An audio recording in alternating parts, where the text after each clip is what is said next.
Hello, and welcome to the Transliteracy Project, created by Honest Accomplice Theater. I'm your host, Maybe Burke. This episode is for educators, leaders, and anyone who wants to make a more gender-inclusive community.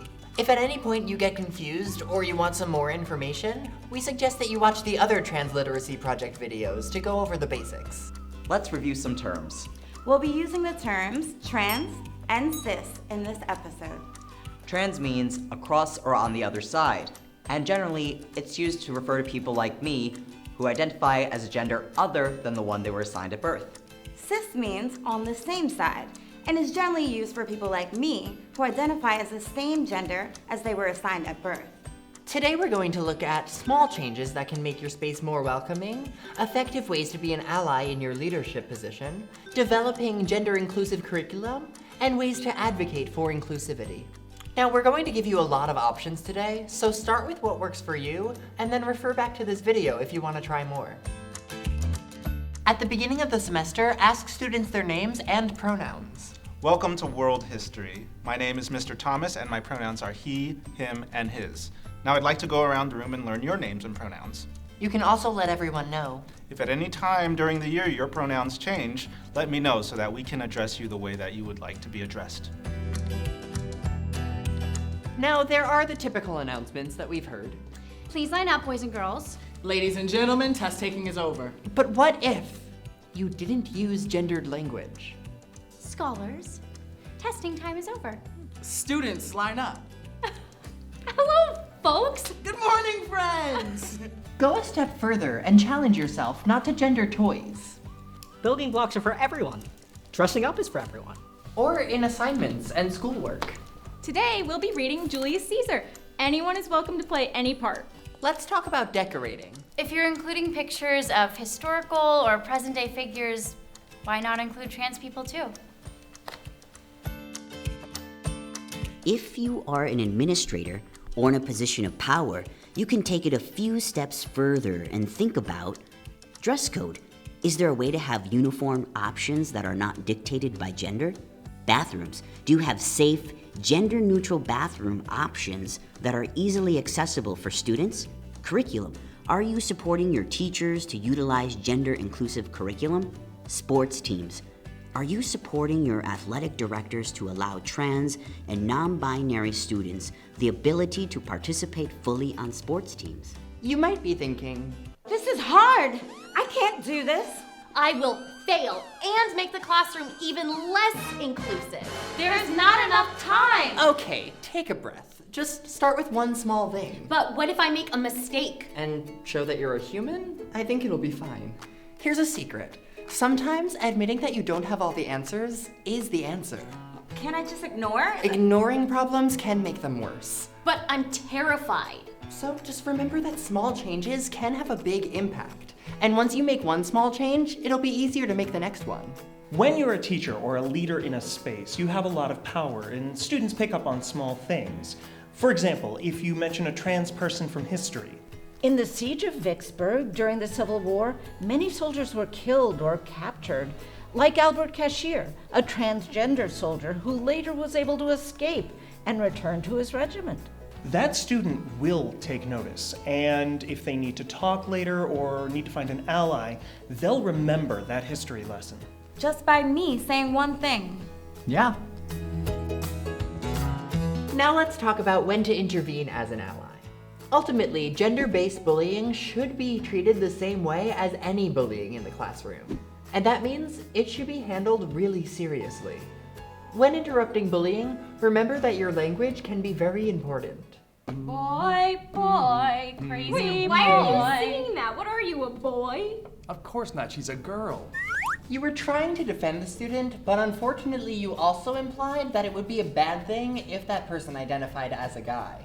Try again. What are you, a boy? Hold on. I don't even know what that means. I don't like your tone. Jess can sing whatever she wants to. Better. Now what happens when someone makes a hurtful comment about someone's gender identity? Ew! Do you see Evan? He walks like a girl. That's not nice. Don't treat Evan like that. This can put a lot of pressure on Evan in an uncomfortable way. Try again. Ew! Evan walks like a girl. I'm not comfortable with that. Anyway, what's wrong with the way girls walk? You've taken the pressure off the person being bullied and made it clear that you have a problem with what's being said. Let's talk about what to do if someone gets misgendered. It could go something like this. He's gonna be my lab partner. Maybe goes by they, them pronouns. Why is the spotlight on me? Can we just move on? Or, I'm so glad the teacher stepped in to correct my pronouns. Or, the teacher is always correcting my pronouns. I can do it myself. there isn't one way people like support. Well, how are we supposed to know what to do? Ask. You can always ask the trans student, preferably in private, if they would like you to correct others or if they prefer to do it themselves. But if maybe isn't there and is getting misgendered, Maybe he's gonna be my lab partner. Oh, she seems really cool. Maybe goes by they, them pronouns. always correct the other students and colleagues. Now, curriculum is another place where little changes can go a long way. If you don't have a lot of wiggle room, here are some easy changes you can make to expand your curriculum. Word problems. Anytime there are people mentioned in a word problem, include trans people and gender-neutral language. Payton works for $15 an hour. What is their paycheck after working 10 hours? History. Have a discussion about how history can omit certain groups of people and how it's important to think about who is writing history and how certain identities are excluded. Include trans people in history lessons and name modern trans scholars and politicians. All of these elements help students understand that trans people have shaped history and have always existed. Grammar. Singular they is grammatically accurate to refer to one person. When teaching and talking about sentence structures, it can be helpful to talk about different pronouns people might go by. Some educators are faced with questions such as, But why do I need to be gender inclusive? here are some responses that might be helpful in those situations. I don't feel comfortable in the bathroom with trans people. You might be uncomfortable, but trans people feel unsafe. Their safety is more important than your comfort. Is this really important? Statistically, there have been no instances of a trans person attacking a cis person in the bathroom. However, there have been many instances documented of a trans person being attacked in the bathroom. Yeah, but Or you can hold it till you get home. Like many trans people do. Trans and non-binary people can also work as educators and community leaders. So here's some helpful tips to remember while supporting those colleagues.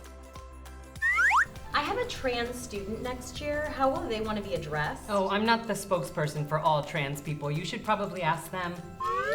We're struggling to get all of our teachers on board with gender-inclusive classrooms. Can you send a helpful email? I can't be responsible for educating the entire school about gender. I could really use your help to share the burden of education. Our school is so inclusive. We have a trans teacher. You do, but hiring me doesn't make this place inclusive. Everyone has to do their part. This episode could be several hours long, and we still wouldn't cover everything. So we'd like to offer you some resources to help you on your journey. Legal questions. Many people would like to know what they can legally include in their curriculum, how unions protect them, and what the rights are for their trans students. Each state has their own laws and regulations about these questions, and each school has their own guidelines. The following websites offer state-by-state laws regarding these questions. Parents. If a student is out at school, they might not be out at home, or be using the same name or pronouns. It's important to find out what the parents know so you don't out the students to their parents. The student has to decide when it is right for them and if it is safe for them to come out. Each school will have a different policy regarding parents. As a teacher, you have to decide if you're willing to go against parents' wishes and educate yourself on the consequences of that with the administration and the teachers' union. Remember, there's not one way to go about this, and mistakes are bound to happen.